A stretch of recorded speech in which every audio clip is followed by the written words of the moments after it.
एक क्लास में पढ़े, एक कमरे में रहे। आज नारा लगाया जाता है गरीबी मिटाओ, गरीबी मिटाओ। गरीबी तो मिटी नहीं, गरीबों को मिटाते गए, स्वयं अमीर होते गए। गरीबी मिटाओ। बहुत समझदार नेता हैं हमारे राहुल जी। उसके नाना जी भी यही बोलते थे गरीबी मिटाओ, फिर उसकी दादी ने भी बोला गरीबी मिटाओ, फिर उसके पिताजी ने भी बोला गरीबी मिटाओ। अब वो भी रोज शोर मचा रहे हैं गरीबी मिटाओ, गरीबी मिटाओ। ये पता नहीं 70 साल से गरीबी मिटाओ का नारा चल रहा है, कब मिटेगी पता नहीं।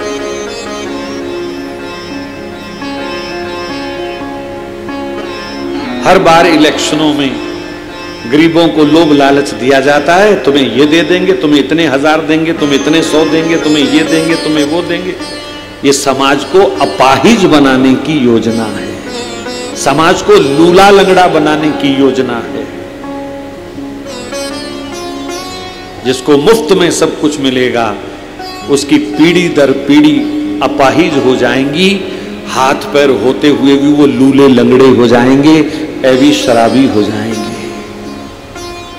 केवल शिक्षा फ्री होनी चाहिए, इलाज फ्री होना चाहिए, कोर्ट का न्याय फ्री होना चाहिए।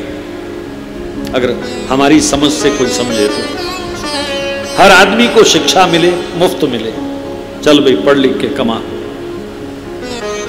देश के हर नागरिक को इलाज मिले, 2 रुपए की दवाई, 2 रुपए की गोली 200 में बेचते हैं अस्पतालों वाले। 500 रुपए का इंजेक्शन 10 हजार में बेचते हैं, कोई पूछने वाला नहीं है उनको।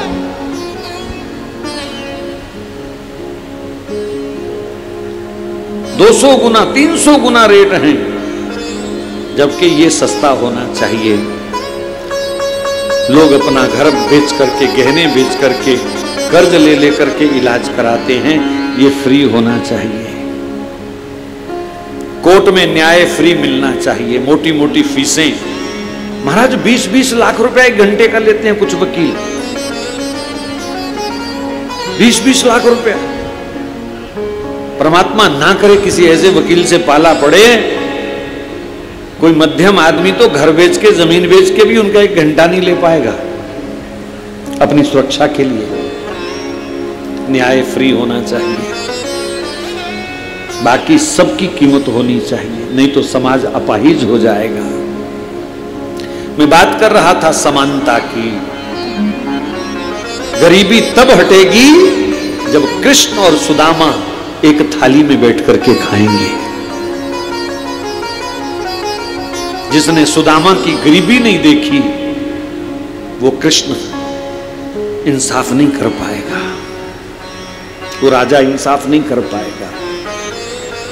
सोने चांदी के चम्मचों में जिनका जीवन बीता है, वो क्या गरीबी मिटाएंगे। इसलिए यज्ञ का अर्थ है सब सुखी हों, सब सुखी हों, सब सुखी हों। अस्तु महाराजा बलि के राज द्वार पर वामन भगवान पहुंचे और उन्होंने भिक्षा के लिए आवाज लगाई। वामन भगवान इतने तेजस्वी हैं, इतने ओजस्वी हैं, इतने सुंदर हैं कि बलि ने जैसे ही दर्शन किया वो हक्का बक्का रह गया। ऐसा तेजस्वी ब्राह्मण बालक उसने आज तक नहीं देखा था। ऐसा दिव्य नूर उनके चेहरे पर, मस्तक पर। उसे तो ऐसे लगा कि जैसे हजारों हजारों ऋषि मुनियों के तप तेज निखार ने एक बालक का रूप धारण कर लिया हो। तुरंत हाथ जोड़ करके वो खड़ा हो गया। स्वागतम ते नमस्तुभ्यं ब्राह्मण किम करवामते। हे ब्राह्मण बालक, मैं आपका स्वागत करता हूं, आपको नमस्कार करता हूं। कहो मैं आपकी क्या सेवा करूं? आपने भिक्षा मांगी है मेरे से, पर आप जैसे परम तेजस्वी ब्राह्मण को भिक्षा मांगने की जरूरत नहीं है। आज मैं आपको इतना दूंगा, इतना दूंगा, इतना दूंगा कि जीवन में कहीं आपको भिक्षा के लिए जाना नहीं पड़ेगा। इसलिए संकोच मत करना ब्राह्मण बालक। रथ, हाथी, घोड़े, हीरे, मोती, सोना, चांदी जो चाहे ले जाओ, जितना चाहे ले जाओ। तुम्हारी इच्छा हो तो किसी भूखंड का मैं आपको राजा बना देता हूं, महलों में मौज करो बैठ के। आप एक बार आज्ञा करें, मैं आपकी क्या सेवा करूं। बलि की ऐसी बातें सुनकर के वामन भगवान प्रसन्नता से कहते हैं, राजन तुम धन्य हो, तुमने हमारा बहुत मान रखा, लेकिन तुम भले ही मुझे बहुत कुछ देना चाहते हो, पर मेरी मांग तो केवल 3 पग भूमि, 3 कदम जमीन चाहिए मुझे। बलि ने हंसते हुए कहा, क्या करोगे 3 कदम जमीन? बोले, आदमी की लंबाई उसके अपने 3 कदम होती है, तो मैं अपने पैरों से नाप के लूंगा, ज्यादा ना आ जाए, मैं बौना हूं, छोटा हूं। 3 पग भूमि दे दो, छोटी सी कुटिया बना करके बैठ के भजन करूंगा, मुझे और कुछ नहीं चाहिए। मैं किसी संपत्ति के लफड़े में, झंझट में नहीं पड़ना चाहता हूं। कितनी सब्र, कितना संतोष वामन भगवान ने दिखाया। बलि कहता है, प्रभु क्षमा करना, आप बलि के सामने खड़े हैं, मैंने अपने जीवन में कभी इतना छोटा दान नहीं किया, ये तो मेरा अपमान है। मैं थोड़े दिनों में स्वर्ग का राजा बनने वाला हूं प्रभु, और क्या कहेंगे लोग कि चालाक था इंद्र बनने, और दान क्या करता है? 3 पैर भूमि। आप लोगों को पता नहीं मेरी चर्चा अच्छी लगे ना लगे, लेकिन एक मैं आपको सुझाव देना चाहता हूं, जीवन में कभी भी घटिया वस्तु का दान नहीं करना। दान के लिए कौन सी वस्तु होती है? आपको जो सबसे अधिक प्रिय वस्तु है वो वस्तु दान करनी चाहिए। लेकिन हम देखते हैं दान के नाम पर जो घर का कूड़ा है वो निकाल करके, जय शिव शंभू भोले, लियो महाराज पार्वती जी ये साड़ी पा लियो, सोमवार एक चप्पा भर रिबन ले आएंगी, और जो चूड़ी इनको देखने में भी अच्छी नहीं लगती, जय हो मां पार्वती, मेरा सुहाग बनिया रहे। 2.5 रुपए वाली लिपस्टिक रखन गियां उत्थे, अपनी 2000 दी भी ना कथले नहीं आंदी, माता पार्वती वास्ते 2.5 रुपए वाली। ले माता पार्वती सुहाग दा समान, मेरे सुहाग दी रक्षा करी। पंडित जी ने बेचारे ने धोती लिखवा दी, सारा शहर शान मारा। वो दान वाली धोती दिखा दुकानदार को बोलती है, पंडित जी ने देनी है, आप पे थोड़ी पानी है। अब वो भी एक अलग से पोटली रखता है, पीछे छुपा करके कहीं निकाल के देता है। पाई किन्ने दी? ये 60 रुपए दी। हाँ ये ठीक है। और पंडित जी बेचारे धोती खोल के देखते हैं, इसकी मच्छरदानी बनाऊं कि धोती बनाऊं। धोती पंडित जी पहनते हैं, टांगे अलग से दिखाई देते हैं, टांगों के बाल भी दिखाई देते हैं। और पंडित जी भी कहते हैं, देवी तूने बहुत सुंदर धोती करी, मेरे लिए दान करी है। और वो मन ही मन कहता है, परमात्मा तुझे 7 जन्म ऐसे ही कपड़े दिलाए, यही आशीर्वाद मिलेगा। अपने लिए तो तौलिया कनाडा वाला चाहिए, और पंडित जी वास्ते वही लाल परना। वो बेचारे पंडित जी के दिन नहा धो के लाल परने नाल के अपना पिंडा पूंज बैठे। जो बाहर निकले तो लोग डर के दौड़े, उन्होंने मुंह लाल हो गया सी सारा। अब ऐसी वस्तुओं के दान का क्या लाभ है? कोई सूट साड़ी घर में पड़ी पड़ी सड़ गई, रिश्तेदारों ने नहीं मिली, अपने काम भी नहीं आई। चलो चलो पंडित जी आए बिंद्रावन तो कथा करन, उन्होंने चढ़ा दियो, उन्होंने केड़ा कोई अगे पीछे हैगा। ऐसा ऐसा दान लोग करते हैं। और आप कल्पना कीजिए, आप जैसा दोगे आपको भी वैसा ही वापस मिलने वाला। जरूरी नहीं है कि आप दिखावे की बहुत बड़ी चीज लाओ। 5 मीटर की वो जालीदार धोती देने से बेहतर है तुम 10 रुपए का एक अच्छा रुमाल पंडित जी को दे दो। कम से कम जैसे मुझे पसीना आ रहा है तो काम तो आ रहा है ना रुमाल। वो जाली वाली धोती क्या करूंगा 10 मीटर की, 5 मीटर की। 10-20 रुपए का कोई रुमाल हो, कभी पंडित जी को जुखाम आ जाए तो नाक तो पोंछ ले, कम से कम सड़ी तो कर ले। लेकिन हमको तो लिफाफा दिखाना है ना लोगों का, हम बड़े दानी हैं। वामन भगवान ने कहा मुझे 3 पग भूमि चाहिए बस। लेकिन बलि कहता है मुझे शर्म आ रही है, इतना छोटा ऐसा घटिया दान नहीं कर सकता मैं कलयुग के लोगों की तरह। दिल खोल के मांगो, मैं आपको महल दे रहा हूं, झोंपड़ी में क्यों रहना चाहती हूं। वामन भगवान ने कहा संपत्ति भजन में सबसे बड़ी बाधा है, धन दौलत भजन में सबसे बड़ी बाधा है, इसलिए मैं इस संपत्ति के चक्कर में नहीं पड़ूंगा, मेरा भजन छूट जाएगा। बहुत कहा बलि ने, बहुत समझाया, कुछ तो ले लो अधिक, पर वामन भगवान नहीं माने तो बलि को फिर कहना पड़ा ठीक है महाराज जाओ, जहां से मर्जी 3 पग नाप लो। वामन भगवान ने कहा हाथ में जल पात्र लेकर के पहले संकल्प करो। जैसे आजकल लिखा पढ़ी होती है ना, पहले लोग जुबान के पक्के होते थे, हाथ में जल लेकर के अपने इष्ट का, गुरुदेव का, गोत्र का, ऋषि मुनियों का नाम लेकर के पानी छोड़ देते थे, वही रजिस्ट्री होती थी। तो कहा संकल्प करो। बलि हाथ में जल लेकर के संकल्प पढ़ने लगे। उसके गुरु शुक्राचार्य जी आए, ओ बलि हट जा पीछे, ये दान नहीं होगा। क्यों?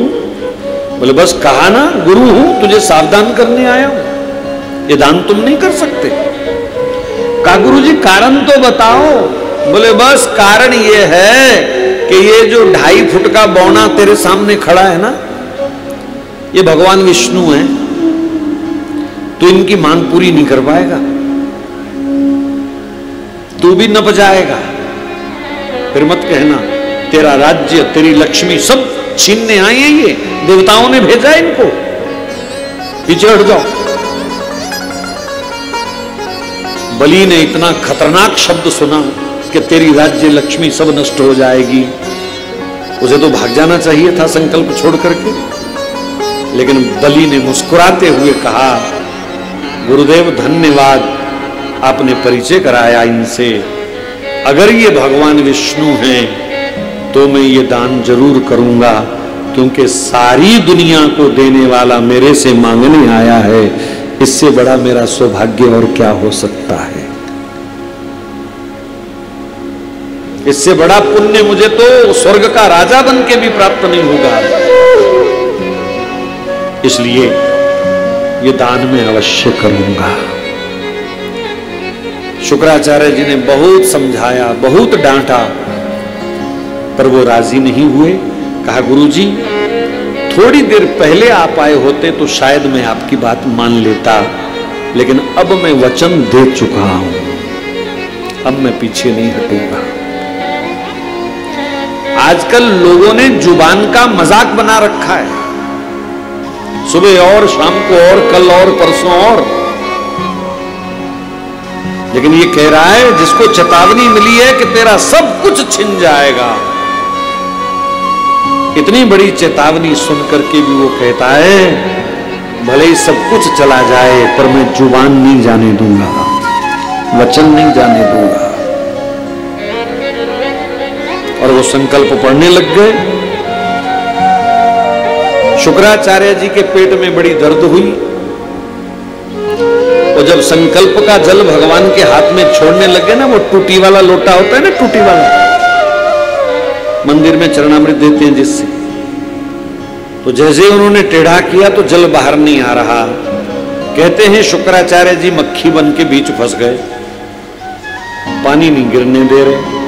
ठाकुर जी ने कहा, बली लगता है कोई फूल की पत्ती, कोई चावल का जौ का दाना फंस गया बीच में। उन्होंने कुशा का एक तिनका लेकर के घास का और जोर से उसमें घुमाया। बेचारे शुक्राचार्य जी की आंख बंद हो गई, एक आंख चली गई। ज्यादा ही घुमा दिया ठाकुर जी ने। भाई टिकिया रहा, तेरा ही आसरा मैनू बस।